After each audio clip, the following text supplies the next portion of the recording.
خاتون جج کو دھمکانے کا ارادہ نہیں تھا، ایسا کرنے کا سوچ بھی نہیں سکتا، عمران خان نے دوبارہ جواب جمع کرا دیا۔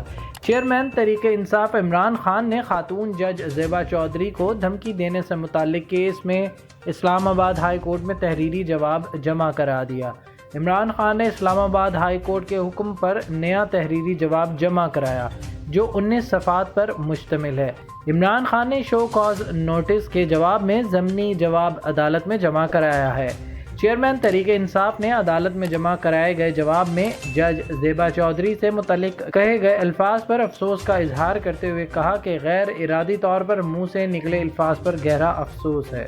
عمران خان کا اپنے جواب میں کہنا تھا، یہ حوصلہ افزا بات ہے کہ مجھے اپنا موقف پیش کرنے کا موقع دیا گیا۔ میں نے ہمیشہ اداروں کی عزت پر مبنی رائے کا اظہار کیا ہے، یقین دہانی کراتا ہوں کہ عدالت اور ججز کی عزت کرتا ہوں۔ ان کا کہنا تھا، ججز عام آدمی کو انصاف فراہم کرنے میں ہمہ وقت مصروف رہتے ہیں، میرا مقصد خاتون مجسٹریٹ کی دل آزاری نہیں تھا۔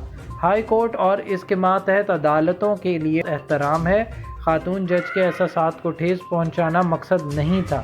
پبلک ریلی میں نادانستگی میں ادا کیے گئے الفاظ پر افسوس ہے۔ خاتون جج کو دھمکانے کا ارادہ نہیں تھا، بلکہ ایسا کرنے کا تو سوچ بھی نہیں سکتا۔ یاد رہے کہ اسلام آباد ہائی کورٹ نے خاتون جج زیبا چودھری کو دھمکی دینے سے متعلق کیس میں عمران خان کے وکیل حامد خان کی جانب سے جمع کرائے گئے جواب پر تشویش کا اظہار کرتے ہوئے انہیں جواب جمع کرانے کے لیے ایک اور موقع فراہم کیا تھا۔ پلیز ہمارے چینل کو لائک اور سبسکرائب کیجیے گا اور بیل آئیکن پر کلک کریں تاکہ مزید معلومات کا سلسلہ آپ تک جاری رہے۔